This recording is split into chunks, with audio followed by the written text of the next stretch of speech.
Cooking പണ്ട് തൊട്ടേ ഇഷ്ടമാണോ? അതെ അതെ, പണ്ട് മുതൽ ഇഷ്ടമാണ്. എപ്പോഴാണ് ശരിക്കും ആ ഒരു കുക്കിങ്ങിനോടുള്ള ഇൻട്രസ്റ്റ് തോന്നി ഞാൻ തുടങ്ങിയത്? ചെറുതിലെ മുതൽ തന്നെ എനിക്ക് ഇഷ്ടമാണ്. അമ്മ നല്ലോണം കുക്ക് ചെയ്യും. അത് കണ്ട് പിന്നെ അമ്മ സ്വീറ്റ്സ് ഒന്നും ഉണ്ടാക്കും. ചോറ് കറി അങ്ങനത്തെ സാധനങ്ങളൊക്കെ വൈകുന്നേരത്തേക്കുള്ള പലഹാരമൊക്കെ ഉണ്ടാകും. എനിക്ക് സ്വീറ്റ്സ് ആയിരുന്നു ഇഷ്ടം. എന്ത് മധുരമുള്ളത് കണ്ടാലും അപ്പം ഉണ്ടാക്കും. ഉണ്ടാക്കാനായിട്ട് സാധനങ്ങൾ വാങ്ങി തരാനായിട്ട് അമ്മ എന്നോട് കാലടിക്കേണ്ടി വന്നിട്ടുണ്ട്. എന്നാലും വാങ്ങി തരുമായിരുന്നു. അങ്ങനെയാണ് ഞാനത് സ്റ്റാർട്ട് ചെയ്യണത്. ഓക്കെ. എപ്പോഴാണ് ഈ കുക്കിങ്ങിനോടുള്ള താല്പര്യം ഒരു ബിസിനസ് ആക്കിയാലോ എന്നുള്ളൊരു തോട്ട് വരുന്നത്? അത് ഹസ്ബൻഡ് തന്നെയാണ് പറഞ്ഞത്. നീ നല്ലോണം ചെയ്യുന്നുണ്ടല്ലോ, നിനക്കിതൊരു ബിസിനസ് ആക്കിയാൽ എന്താണ്, നമുക്കൊരു ഷോപ്പ് തുടങ്ങാമെന്ന് പറഞ്ഞു. ആ. ആദ്യമൊന്നും ഞാൻ വില്ലിങ് അല്ലാറ്. കാരണം പിള്ളേരെ എന്ത് ചെയ്യും എന്നുള്ളൊരു, കാരണം നമ്മൾ ഒരു ബിസിനസ് തുടങ്ങുമ്പോഴത്തേക്കും ഫസ്റ്റ് നമുക്കൊരു നമ്മുടെ ഫാമിലി നോക്കിയിട്ടല്ലേ നമുക്ക് എന്താണെന്ന് വെച്ചാൽ ചെയ്യാൻ പറ്റും. അങ്ങനെ ഞാൻ പറഞ്ഞു. അപ്പം പറഞ്ഞു അതിനൊക്കെ നമുക്ക് മാർഗം ഉണ്ടാക്കാം, നീ ചെയ്യാൻ തയ്യാറാണോ എന്ന് ചോദിച്ചു. ഞാൻ പറഞ്ഞു അതെ ചെയ്യാൻ, നമുക്ക് ചെയ്യാൻ കുഴപ്പമൊന്നുമില്ല എന്ന് പറഞ്ഞു. അങ്ങനെയാണ് ഇങ്ങനൊരു ഇതിലോട്ട് വന്നത്. ഇപ്പൊ എത്ര നാളായി? 1 വർഷം കഴിഞ്ഞു. 1 വർഷമായി. ഓക്കെ. ക്ലൗഡ് കിച്ചണിലാണ് സ്റ്റാർട്ട് ചെയ്യുന്നത് അല്ലേ? അല്ല, തുടങ്ങിയത് നമ്മൾ ഗോൾഡൻ ബേക്കറി എന്നും പറഞ്ഞിട്ടായിരുന്നു. ആദ്യം ബേക്കറി ആയിട്ട് തന്നെ സ്റ്റാർട്ട് ചെയ്തത്. ഓക്കെ. അപ്പോൾ പത്മജാസ്മിനൻ ചേച്ചിയാണ് എന്നോട് പറഞ്ഞത്, നിനക്ക് കഴിവുണ്ടെങ്കിൽ നിന്റെ കഴിവ് പുറത്തെടുക്കണം. അങ്ങനൊരു അവസരം ആർക്കും കിട്ടിയെന്ന് വരില്ല, കിട്ടുന്നവർ അത് മാക്സിമം യൂട്ടിലൈസ് ചെയ്യണം എന്ന് പറഞ്ഞു. ഞാൻ പറഞ്ഞു ഓ ശരി, നമുക്ക് തുടങ്ങാം എന്ന് പറഞ്ഞു. അങ്ങനെ ഗോൾഡൻ ബേക്കറി എന്ന് പറഞ്ഞിട്ടാണ് നമ്മൾ ഷോപ്പ് ആദ്യം സ്റ്റാർട്ട് ചെയ്യണത്. അപ്പോൾ ചേച്ചി പറഞ്ഞു കുറേ അമ്മമാരുണ്ട് ഇവിടെ, ആ അമ്മമാർക്കൊക്കെ നീ ഒരു പ്രചോദനമാവണം. കാരണം ഒരുപാട് പേർക്ക് ഒരുപാട് സാധനങ്ങൾ ഉണ്ടാക്കാൻ അറിയാം, നല്ല രീതിക്ക് ഉണ്ടാക്കുന്ന ആളുകളുണ്ട്. പക്ഷെ അവരുടെ സാധനങ്ങളൊന്നും സെല് ചെയ്യാനുള്ള ഒരു പ്ലാറ്റ്ഫോം ഇല്ല എന്ന് പറഞ്ഞു. ഞാൻ പറഞ്ഞ് എന്നെ പറ്റുന്ന വിധത്തിൽ ഞാൻ സഹായിക്കാം എന്ന് പറഞ്ഞു. അങ്ങനെയാണ് നമ്മളിത് തുടങ്ങണത്. അതും ബേക്കറി, ചായ, കോഫി അങ്ങനെ തുടങ്ങി. ജ്യൂസിലോട്ട് തുടങ്ങും, കുലുക്കി സർവത്ത് അങ്ങനെ അങ്ങനെ സ്റ്റാർട്ട് ചെയ്ത് വന്നതാണ്. ഓക്കെ. അപ്പൊ ആ ബേക്കറിന്ന് തുടങ്ങിയിട്ട് ഇപ്പൊ എന്തൊക്കെയാണ് കടയില്? ഇപ്പൊ ബേക്കറി ഐറ്റംസ് ഉണ്ടോ എന്ന് ചോദിച്ചാൽ ഉണ്ട്. പക്ഷെ മെയിനായിട്ട് ഇപ്പം നമ്മൾ ഫുഡിലോട്ട് കടന്നു. ഫുഡ് എന്ന് പറയുമ്പോഴത്തേക്കും ചോറാണ് ഉച്ചയ്ക്ക് നമ്മൾ കൊടുക്കുന്നത്. ചോറ് ഓൾമോസ്റ്റ് ഒരു 8-9 ഐറ്റം മീനാണ് മെയിനായിട്ടുള്ളത്. ചിക്കനും ബീഫും ഒക്കെ ഉണ്ട്. അത് വൈകുന്നേരം നമ്മൾ തട്ടുകട ഉണ്ട്. ദോശ, അപ്പം, പുട്ട്, പൊറോട്ട, ചപ്പാത്തി അങ്ങനെ അതൊരു ലിസ്റ്റാണ്. കാരണം എല്ലാം നാടൻ രീതിയിലുള്ള ഭക്ഷണങ്ങൾ. താറാവ്, അതൊക്കെ കുരുമുളക് ഇട്ട് വെച്ച താറാവാണ്. കാന്താരി മുളക്, കപ്പയും കാന്താരിയും, മീൻകറി, നാടൻ മീൻകറി. യാതൊരുവിധ ഫുഡ് കളറോ പ്രിസർവേറ്റീവ്സോ അജിനോമോട്ടോ അങ്ങനത്തെ യാതൊരുവിധ സാധനങ്ങളും നമ്മൾ ഷോപ്പിലേ ഇല്ല, വാങ്ങിക്കൂടി വെച്ചിട്ടില്ല. അതിൻ്റെ ആവശ്യമില്ലാത്തതുകൊണ്ട് നമ്മളത് ഉപയോഗിക്കാറും കൂടിയില്ല. അങ്ങനത്തെ ഭക്ഷണം നമ്മൾ കൊടുക്കുന്നതുകൊണ്ട് നമ്മുടെ കടയിൽ ആളുകൾ വരുന്നു. ഓക്കെ. അതാണ് ഞാൻ ചോദിക്കാൻ വന്നത്. ഇപ്പൊ നമുക്കൊരു ബിസിനസ് സ്റ്റാർട്ട് ചെയ്യുന്നതിനേക്കാളും ബുദ്ധിമുട്ട് കസ്റ്റമേഴ്സിനെ മെയിൻറ്റെയിൻ ചെയ്ത് കൊണ്ടുപോകാന്നുള്ളതാണ് അല്ലെ? ഫുഡിലേക്ക് വരുമ്പോൾ പ്രത്യേകിച്ച് നമുക്ക് ഇഷ്ടമായെങ്കിൽ നമ്മൾ വീണ്ടും വീണ്ടും ആ കടയിലേക്ക് പോകും, ഇഷ്ടപ്പെട്ടില്ലെങ്കിൽ അത് വൺ ടൈം പോയി നിർത്തും. അപ്പൊ അതെങ്ങനെയാണ് അത് മെയിൻറ്റെയിൻ ചെയ്യാൻ വേണ്ടി? അതെ, എല്ലാ അമ്മമ്മ ഞാൻ പറഞ്ഞല്ലോ, കാരണം വീട്ടിലുണ്ടാക്കുന്ന ഭക്ഷണം കഴിക്കാനാണ് നമ്മുടെ കടയിൽ ആൾക്കാർ വരുന്നത്, ഹോട്ടലിൽ ഭക്ഷണം കഴിക്കാനല്ല. അതിപ്പോൾ നമ്മുടെ കടയിൽ വന്നവർക്ക് മനസ്സിലാവും, അവർക്ക് തന്നെ വിളമ്പി കഴിക്കാം. അങ്ങനത്തെ ഒരു സിസ്റ്റമാണ്. നമ്മൾ ചോറും കറിയും ഇട്ട് കൊടുത്തിട്ട് അവർക്ക് വേണ്ടത് എന്താന്ന് വെച്ചാൽ ടേബിളിൽ എന്ത് മീനാണ്, മീനൊക്കെ ഒരു ടേബിളിൽ ഫുള്ള് നമ്മൾ സെറ്റ് ചെയ്തേക്കണേ. ആവശ്യമുള്ള എന്താണെന്ന് വെച്ചാൽ സെലക്ട് ചെയ്ത് അവർക്ക് തന്നെ എടുക്കാം.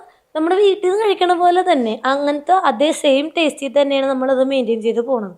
അതുകൊണ്ടാണ് കസ്റ്റമേഴ്സ് വീണ്ടും നമ്മുടെ കടയിലോട്ട് വരുന്നത്. ഈ സ്റ്റാർട്ട് ചെയ്യുന്ന സമയത്ത് ഒരുപാട് ചാലഞ്ചസ് ഫേസ് ചെയ്തിട്ടുണ്ടാവും. തീർച്ചയായും. അതിൽ ഏറ്റവും വലുതായിരിക്കും സാമ്പത്തികപരമായിട്ടുള്ളത്. അത് ഞാൻ അതിലേക്ക് വരാം. അത് മാറ്റി നിർത്തുമ്പം അല്ലാതെ ഫേസ് ചെയ്തിട്ടുള്ള ചാലഞ്ചസ് എന്തൊക്കെയാണ്? ചാലഞ്ചസ് എന്താണെന്ന് വെച്ചാൽ ഞാൻ പറഞ്ഞല്ലോ, നമ്മൾ ബേക്കറി തുടങ്ങാനായിട്ട് ഇപ്പോൾ പത്മ ചേച്ചി അങ്ങനെ ഒരു ഷോപ്പ് ഉണ്ടെന്ന് പറഞ്ഞു. അതിൻ്റെ ഓണറായിട്ട് ചേച്ചി സംസാരിച്ചു. അപ്പോൾ പുള്ളി പറഞ്ഞു ചെയ്തോളൂ, കുഴപ്പമില്ല.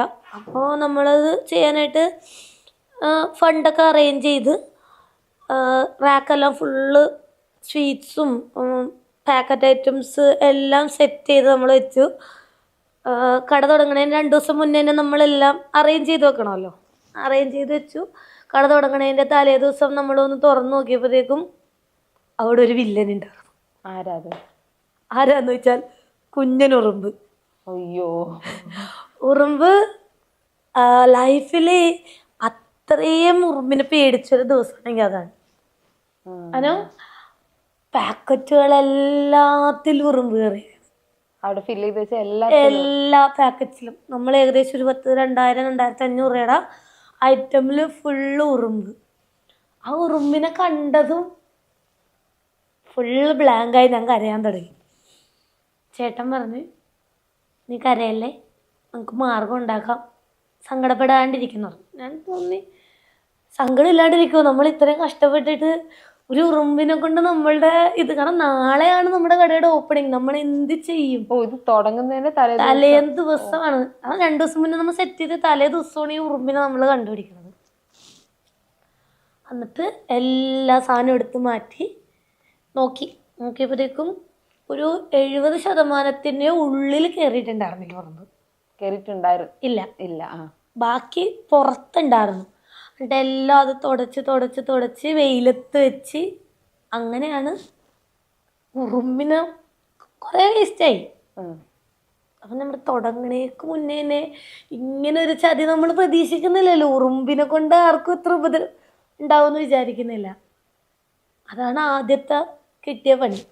അത് ആദ്യത്തെ ഒരു പാഠം കൂടെ പറയാം. പാഠം 8ന്റെ പണിയെന്നായി പോയി എനിക്ക്. കാരണം ഞാൻ വീട്ടിൽ നിന്ന് സപ്പോർട്ട് കിട്ടിയിട്ടാണ് നമ്മൾ ഒരു ഇതിലോട്ട് വന്ന് നമ്മൾ സ്റ്റാർട്ട് ചെയ്യണേന് തൊട്ട് മുമ്പ് കിട്ടണ ഒരു ട്രാജഡി എന്ന് തന്നെ പറയാം. അല്ല, ഞാനത് പാഠം പറയാൻ കാരണം പിന്നീട് ആ ഉറുമ്പിനെ എങ്ങനെ ഒഴിവാക്കാന്നുള്ളത് ഒരു തീർച്ചയായും. ഞാൻ ഒരുപാട് കടകളിൽ കയറി ചോദിച്ചു, ഉറുമ്പ് വരാതിരിക്കാൻ നിങ്ങൾ എന്താ ചെയ്യണം? അപ്പൊ ഉറുമ്പ് പൊടി ഇടാൻ പറ്റില്ല, ഭക്ഷണമാണ്. കാരണം ഒരു ഇത്തിരി ലീക്ക് ഉണ്ടെങ്കിൽ നമുക്കത് പണി കിട്ടും. അപ്പൊ മറ്റേ ചോക്ക് വരച്ചാലോ എന്നായി പിന്നെ ചിന്ത. പക്ഷേ ടൈലും മേല് ചോക്ക് വരക്കാൻ പറ്റുന്നില്ല, വോൾ ടൈലാണ്, അതിൽ വരക്കാൻ പറ്റുന്നില്ല. പിന്നെ ഹിറ്റ് ഉപയോഗിച്ചു, അതെല്ലാം ക്ലീൻ ചെയ്ത് 4 ദിവസം കഴിയുമ്പോഴത്തേക്കും പാക്കറ്റ് കയറ്റാൻ തുടങ്ങി. പിന്നെ ആദ്യം ഹിറ്റ് അടിച്ച് ഫുള്ളാക്കി ഫുഡ്. നമ്മുടെ വെച്ച എല്ലാ സാധനവും നമ്മൾ ചാക്കി കെട്ടി മാറ്റിയതിന് ശേഷം ഫുള്ള് ഹിറ്റ് അടിച്ച് 4 ദിവസത്തിന് ശേഷം പാക്കറ്റ് കയറ്റാൻ അങ്ങനെയായി. പിന്നെ 4 ദിവസം അങ്ങ് ഡിലേ വരുത്തി. നമ്മൾ ഉദ്ഘാടനം ശേഷം ഷോപ്പ് തുറക്കല്ലേ, നമ്മൾ പറഞ്ഞ ആൾക്കാരോടൊക്കെ നമ്മൾ തിരിച്ചു പറഞ്ഞ് ചെറിയൊരു പ്രശ്നമുണ്ട്, വെള്ളത്തിന്റെ പ്രശ്നമാണ്, നമുക്ക് പറയാൻ പറ്റില്ലല്ലോ. ഉറുമ്പ് എല്ലാരും എങ്ങനെ നെഗറ്റീവ് പറയും, നിനക്കത് ശ്രദ്ധിക്കാറുന്നില്ലേ? ഫസ്റ്റ് ചോദിക്കാൻ പോണ ചോദ്യം എല്ലാരും അതാ, നീ ശ്രദ്ധിക്കാഞ്ഞിട്ട് വന്നതല്ലേ? ഞാൻ എന്തോരം ശ്രദ്ധിച്ചാലും ഉറുമ്പ് വരുമെന്ന് നമ്മുടെ മനസ്സിൽ പോലും നമ്മൾ ചിന്തിക്കുന്നില്ല. Like, subscribe and press bell button. Stay tuned for more videos.